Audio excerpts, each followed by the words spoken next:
Ua fai mai me fipo seta i le tupu. Ave pe ia mea uma lava maia.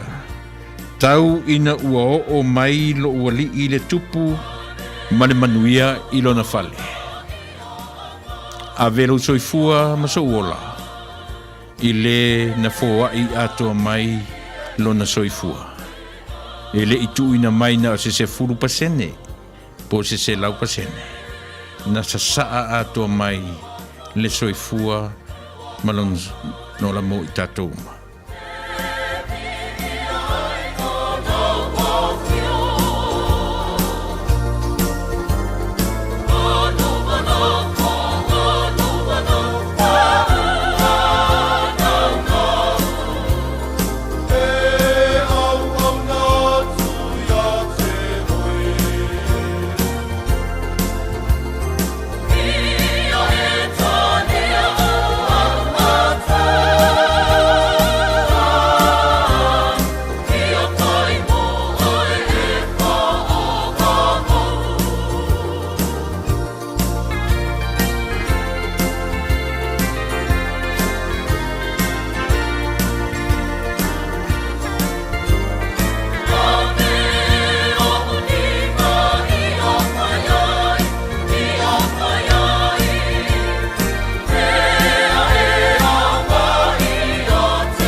Ua fai mai me fipo seta i le tupu.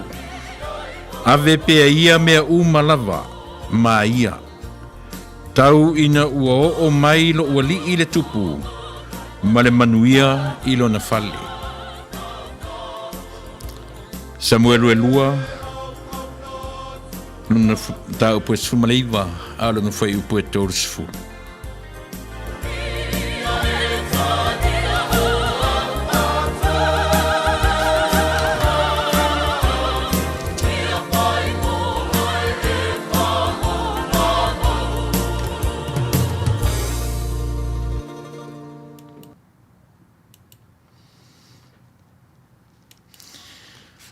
Io ole Iau tau oli i le li. Aua le au noa. O te toi whai atu. Iau tau oli. Filipi lon tau pue wha. Au lona whai upue wha. Iau tau oli i le li. Aua le au noa. O te toi whai atu. Iau tau oli i le li.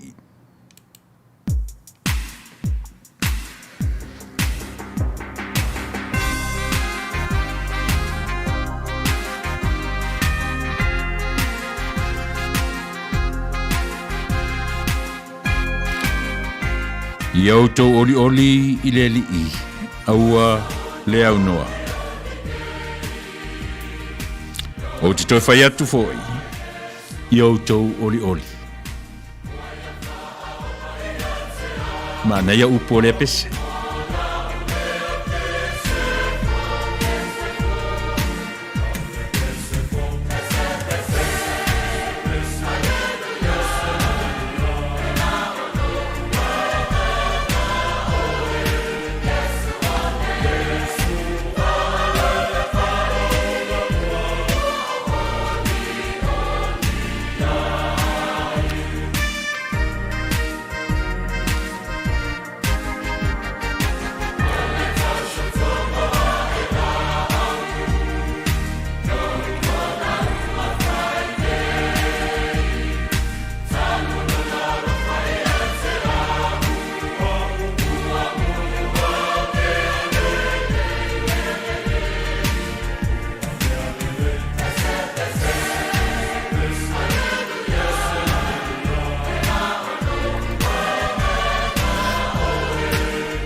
Ai se a tatu te oli ai.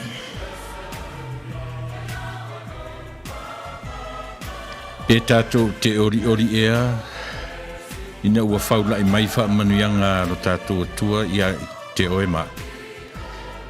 Tatu te oli, ona ole mea sili ua na whaia mo i tatu. O lona maliu, o lona toto. Na whamalingi na iaili nei aso saa. Whamana tuina e karisia kirisiano. E ao ona e oli ma o oli ai.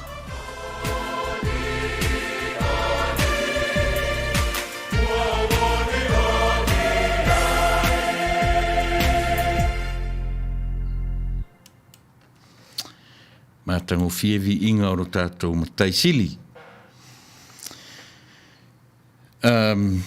Na te sapaia ta mai mā moe i ona lima, matau ave i lātou i lona whatawhata.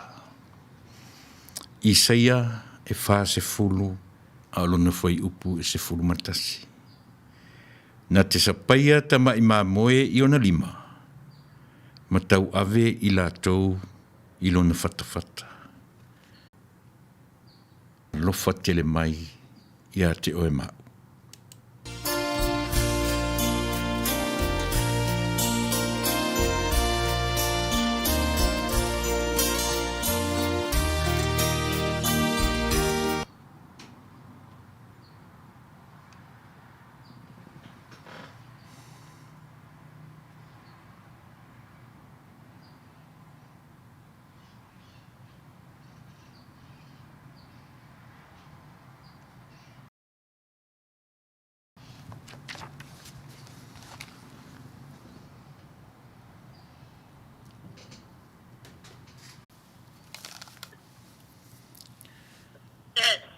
Sorry.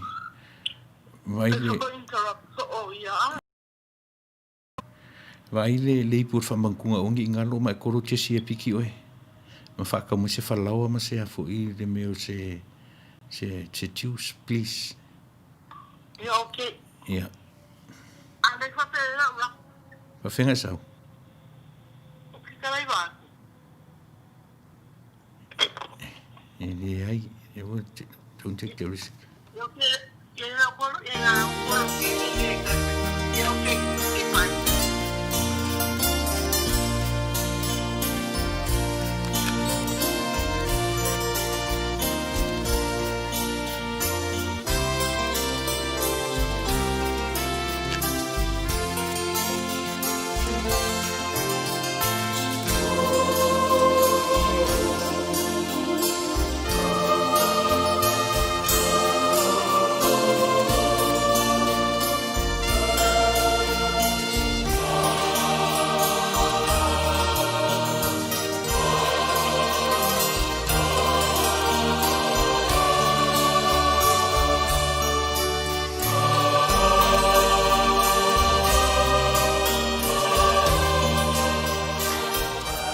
Nā te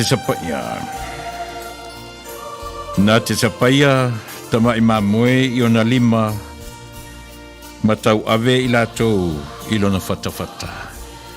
Wa lofa tele mai Yesu. Oh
Ioe, ua lofa tele mai lo tātou ali, au tātou anga salapea. E le mawai le alofa, e le uma le alofa. E alofa pea mai lo tātou ali I, ma lo tātou whaola. O ia ua whai masulu, ia whai masulu e mumu, I le soifua ma le ola, o le tangatanga sala.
Ia whai masulu e mumu. Lo wola ma lo soifua I le ali. Manuia upu. Manuia upu o lea pese. Tatou te vivi'i ai I le atua I le aunoa. Ia fai masulu e mumu. Ioe. Ia, whaatalo fatu o lita, ma vaenga, whaataile mafuta mai. Ia, talo fatu fo I vira, solil, tinao le ainga. Ia, Rose, maiava. Ia, Manuia le ainga fo. Ia, whaatalo fatu nei vaenga o le sa, o le tatou Polokalame, Vivi'i Atu I le atua I Pese, ma viinga. Au lumana I le tatou whainga lotu, on man whamantunga o le nei aso, ia e amatalia I le Tuilaepa. Au lana Polokalame o le tai au Vivi'i Atu I le atua I Pese ma viinga. Ia e tapena ai le taunga lotu o le awa uli. Mo le taimi nei, ia tatou vivi'i I le atua e le au noa. Whai mai le pese, ia tatou o atu I ona luma, ma le viinga. Ia tatou ala langa ia teia I pese. Salamo iwa se furu ma le lima. O Omaia, ia tatou ala langa fia I le li. Ia tatou ala langa I le papa o tatou o le tanga. Ia tatou o atu I ona luma ma le viinga. Ia tatou ala langa ia teia I pese.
Ioe, ina Saunia tuia le pese fou.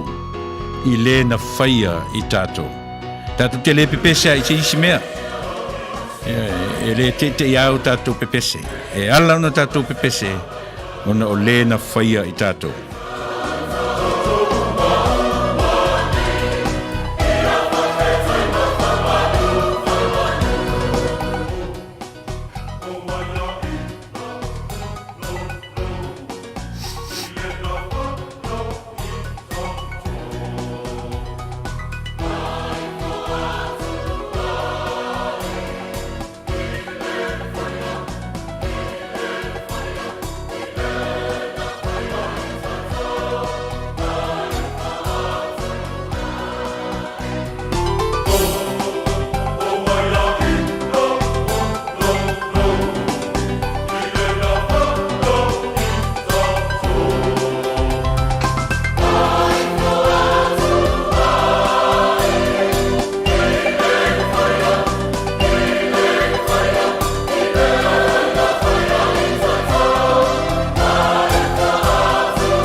Ia o tatou o atu I ona luma ma le viinga. Ia o tatou ala langa ia te ia I pese. Salamo iwa sumalima. Aolo na whai upuelua.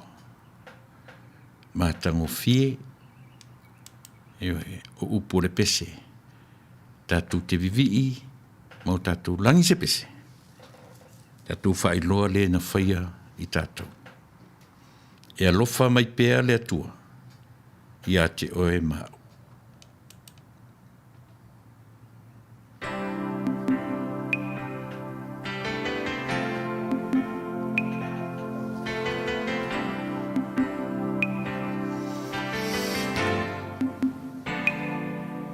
O ana whea e ana ne oso ai le la. O ana whea na le ao ai. Ai o a whea fo'i a pongi sai pea. Ua le mala mala mamai.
Ioe, pe ua iai e se taimi I lo soifua ma lo wola.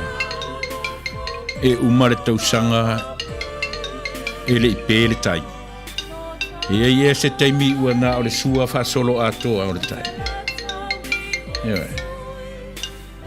E se taimi e te maleifua mai ma o wala e le o sole la. O fua na o le alofa pe mai o lo tatou matai.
Si ufonga matango fie. O lii matamaitai o lau talavou mai Tuilaepa. Malo tutotasi. Ia pe o le Pese na e alofa tele mai le atua. Iwia ina pi o pā le tangata. Iwia ina whepi o pi o solo lau sa valinga ma sau sa vali. ai alofa te le mai le atua. Ai taritonu e leo se mea fo i o e tātou te so ona whai ai le alofa. Ia le taimi e mwhai ai ona nofo i fo ma toi tō manatu. Se alofa ina atele. Se alofa ina atele. Anu sa fo i se alofa. Anu sa fo i se angalelei. Pei au tātou fesili fo lava le tangata ia i ate ia. E le aise taimi tātou te atua toa ai. Tātou te so sola ese. Ai le aise taimi sola ese ai le atua ma oe ma. E alofa te le mailo tātou matai. Lo wali i. Yesu ua avea oe ma whaaulatanga.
Lo wali i Yesu ua avea oe ma whaaulatanga. Ia te au le tangata sala. O le au whai pese, a le kalesia CCJS Whangatongo Amerika Samoa. Na o latu langina vi inga o le atua. Lo wali i Yesu ua avea oe ma whaaulatanga. A o ai se isi e ma whai ona whaaula i a te oe. Tasi pē e toa tasi pē. E le lua e le tolu. Toa tasi le na whaia le whaolatanga mo e. Ai se ala e le pese ai. Ai se ai le vivi'i ai le tangata. ina ua mautinoa e toa tasi lava le na stapena ina le whaauratanga. E a fio mai fo i o ia i a te i tātou e pei o le ua. E pei o le timu muni muli ma le timu mua mua i le ele ele. E a fio mai fo i o ia i a te i tātou e pei o le ua. E pei o le timu muli muli ma le timu mua mua i le ele ele.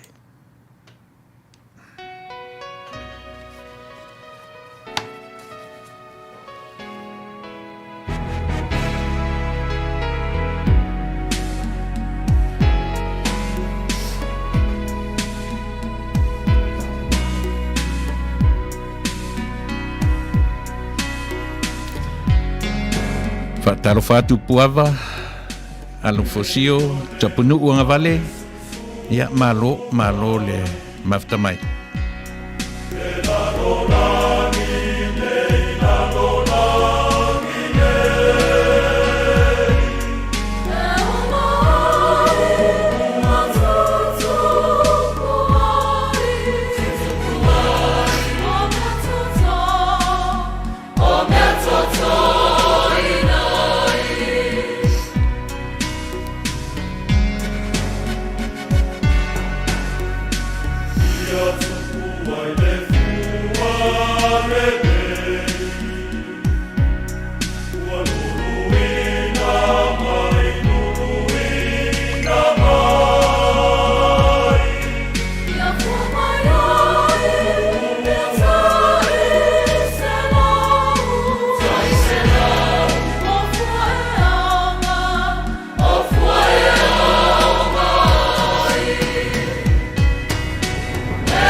Ia pei o le ua e pa ui foi le ele.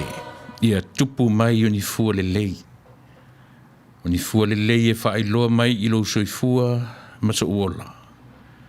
Le anganga o le tangata ua ngā nala. I le timu ia pa ui fo i lo soifua masa uola tau mawhai. Mana tua foi. Tātu te uma tu lava ma le neila no langi. Ele ai se taimi tātu te ato atoa ai. E tātu te o ma le mautino. Tātu te tau mawhai i mea sili. Aua na whai e le atua mea sili mō oe mao. O le sāmala. O le sāmala e whailoa ai le whina ngalo o lo tātu ori.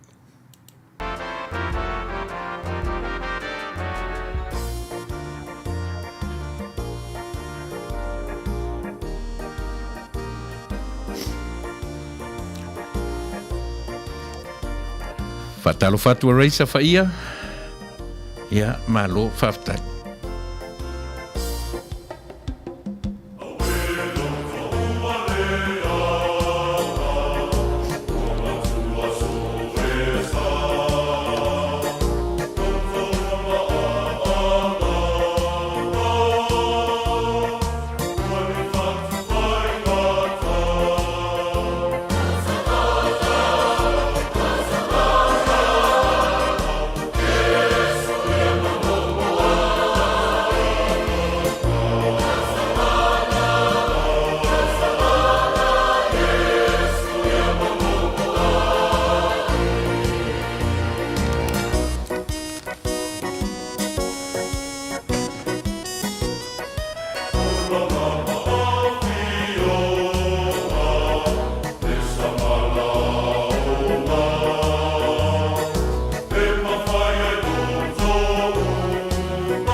Ihoe, o lau samala, o lau samala, o lau samala.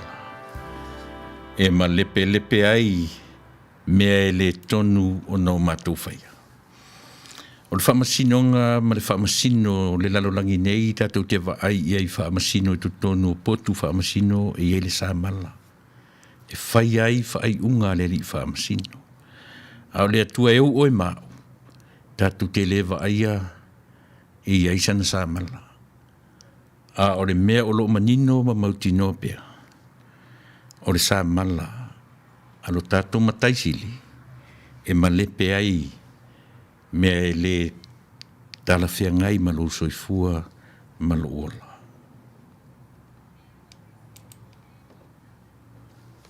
Ia.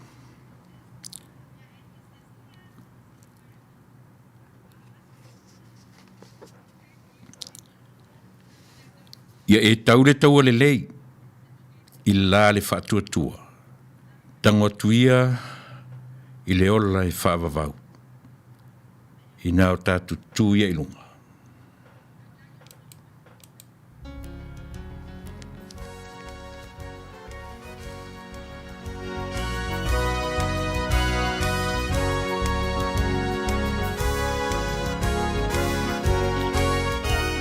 Ia e taule tau le lei, i la le whaatuatua, tango atuia i le ola e whaavavau. Timote mua, lona mtau pueono, a lona whai upes fumalua.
E oe, i nā tutu ia i lunga e tau mo Yesu. I nā tutu ia i lunga e tau mo Yesu. Olo na winga. E le mawhai on tātou tau ma nofo nofo. E le mawhai on tātou tau no nofo. Tuilaepa. Tu i lunga e tau mo Yesu. E tau whapewhia. Tātou te tau ni whana, o ni pelu, o ni toi, mani au penga. Tātou te tu lunga, tātou te tau mo Yesu. Tātou te tee i le fili. O le tau ale nā o lo whea ngai ma le tangata e toa tasi lawa ia. Tātou te tau ma le fili i aso uma, taimi uma o le soifua ma le ola. Ai alala on tātou tau mo le fili. Ina i o tātou manu malo ina le fili mo Yesu. Tātou o i le fale o leri.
E lelei alo tātou tili i le maota o lo tātou atua.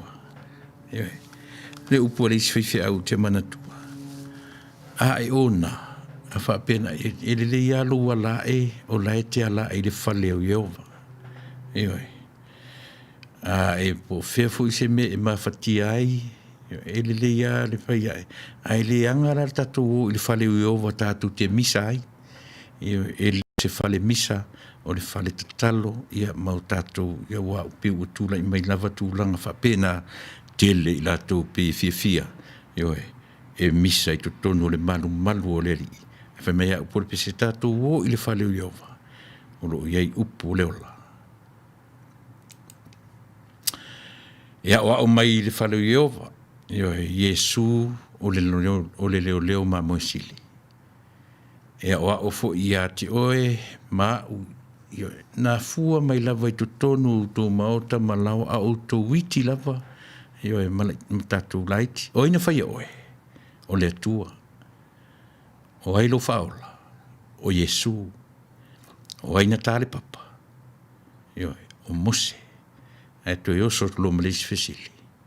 A o aina foloa le ia. Io e. O se ser whaia o ngasa. E le I foloa e le ia le tamaiti ia iona. E le I foloa iona le ia. E na folo le ia iona. O Yesu o le leo leo mamoe.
Taro fatu te mauli, fatai, taile mafta mai, ua umarto ua sa.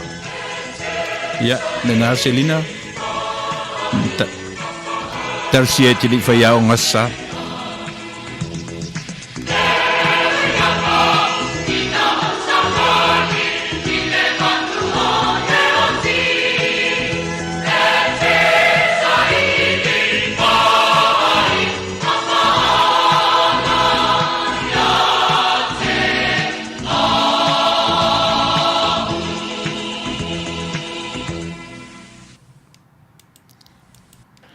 Ioe, o Yesu o le leo leo mamosili. A whai o e mantua o a ufo ina e fitu o Yesu ia na whai I le tusi o Ioane, evangelia Ioane. O a u le leo leo mamoe, o a u le whai tutoa, o a u le ala, le ola, toi tūma le ola. Si tangora e wha uma mai o a u na e fitu, a Yesu. O Yesu la vaia. O le leo leo mamoe sili. Whai mai le salamo tavita. O Yehova, o lo leo leo mamoe o ia. E le aise mea o te mativai. Nā te avea u, I le mea o ia I le vaumua, o te ta otoai. Ua fasino e tavita le atua, o le leo leo mamoe. A o ia o le mamoe. Whai mai le tusia Ioane lon tau pe fa se fulma le fa. A o se inu I le vai o te avatu I a teia. E le toe fia inu la vaia. A o se inu I le vai o te avatu I a teia. E le toe fia inu la vaia. Ioane fa lona foi upe sumar fa. Va fonga mai I le pese.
O mai I lenei vaipuna, tātou te whainu e tātou te mālilia.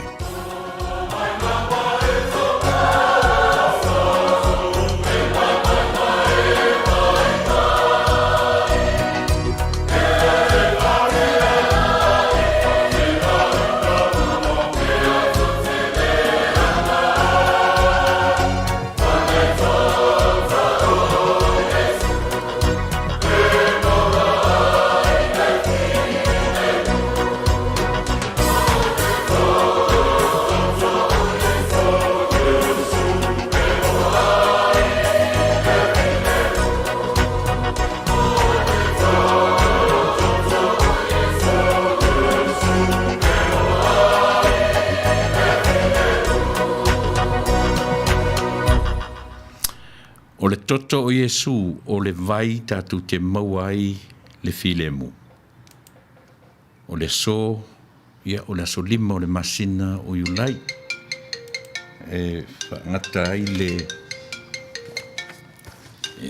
o le sao le whamantunga I le neifo I vaenga o le laulangi o lo mātou o mawai. Ia a o le upua o le pese. Whaimai ia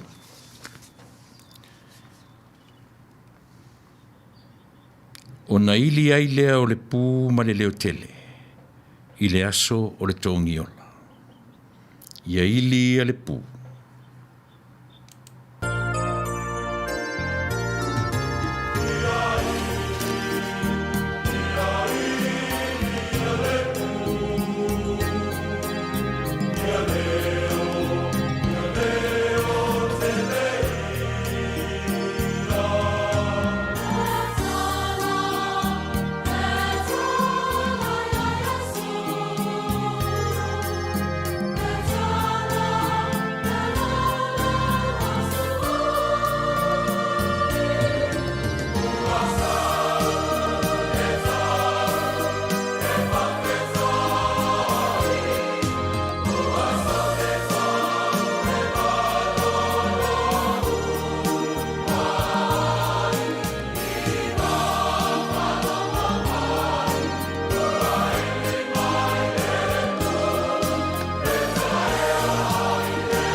O na ili ai lea o le pū, ma le leo tele, i le aso o le tongi ola. Si ufonga matango fie o le au fai pese, a le ekalesia e whaka asa mai pango Amerika Samoa. Ioe, i nā ili o le pū. Fai mai le pese a le ekalesia metisi. O le atua o Avanoa. E tu Avanoa le atua. E tia sea le tangata o na mauai le mea alofa lea. O le tangata la vaia. A oa e iai le mea ta o le loto momotu. A oa ina uma le alofa. E uma lava. A oa ina uma Avanoa e ave le tangata. E fiu si wo to e whaalaro lalo atu. A tonu ai to e le lei. Ai le to e maua le sootanga na masani. A o le atua lava ia. O le atua o Avanoa.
si o fonga mātango fia o le kalisia me tisi, ia e pe na latu langi na pese sui whewhiloi u whaingoina e tuua wanoa le atua.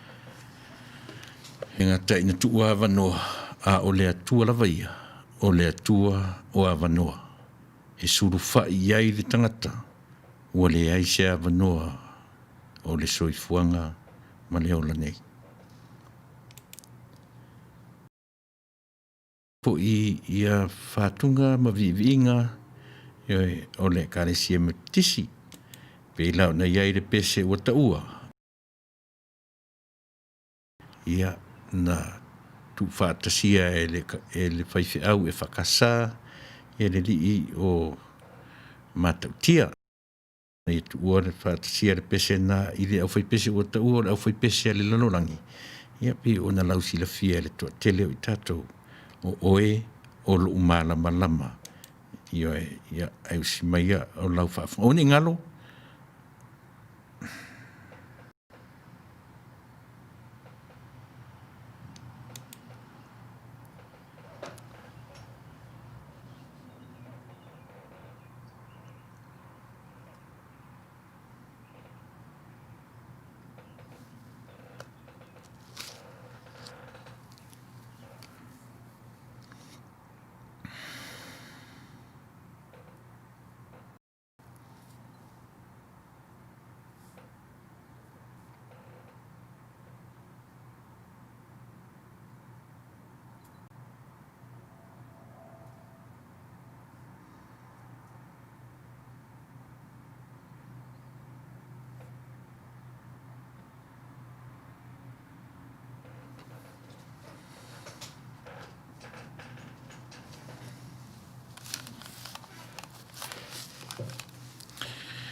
o ni ngalo o le Tuilaepa i le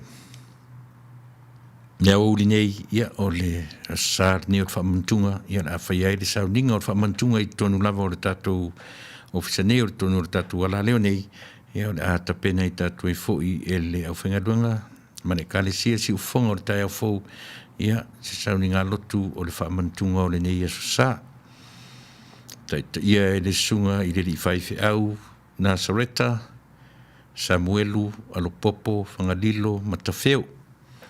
Ia, ai Saunia e le sunga i le li whaife au, po le presidente fo i o le nei tautua, se pulona tanumasa, ia, nei tu la o le whaamanatunga, pe a mai a le sauninga lotu. So oaile mat whaamanatunga e Saunia e sunga ia se pulona tanumasa, ia, ma wha mai ai tatu Polokalame o le nei lava aso sa. No winga toi a whaitula le tu toi o le tatu Polokalame Vivi'i Atu i le Atua i Pese ma Vivi'inga e pe ona iai o Lenei e sa e usi mai pēr au whaafonga le Pese le kalisia me tisi o oe o lo umala malama ia e pe ona tu whaatasia e le sunga le li whaife au o le whakasa.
Sau whanongolongo I le whatalanoanga fo I o le li whaiwhi au.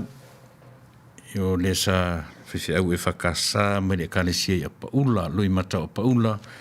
Ia pe o ia lea na whaiela au whai pese tu whaatasi lea. Na ia ta uai, na fua ai o na ia whaongaina le pese lea le kalesia metisi o oe o lo umana malama.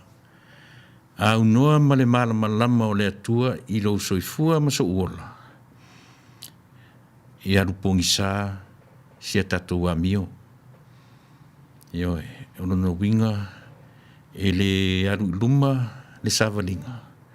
Ai aru solo muli ia le tatou savalinga. Pe a whaia e au noa tatou ma le malama lama lea. Ua pau leo le malama lama e mawai so tatou mapusanga, se tatou savalinga. E mawhai ai o no tatou savavali, ioe, I le pōngi sa, ina ua ia I tatou le malama lama. E leo le malama lama la o le suru mai o le la, po le tutu o le moli, po le ki o le moli. E le o le malama lama le na. A o le malama lama, ua na o Yesu fai mai, o au o le malama lama. Ioe, tā ua lo tātou o ia Yesu, e malama lama ai mea uma o le soifua ma le ora.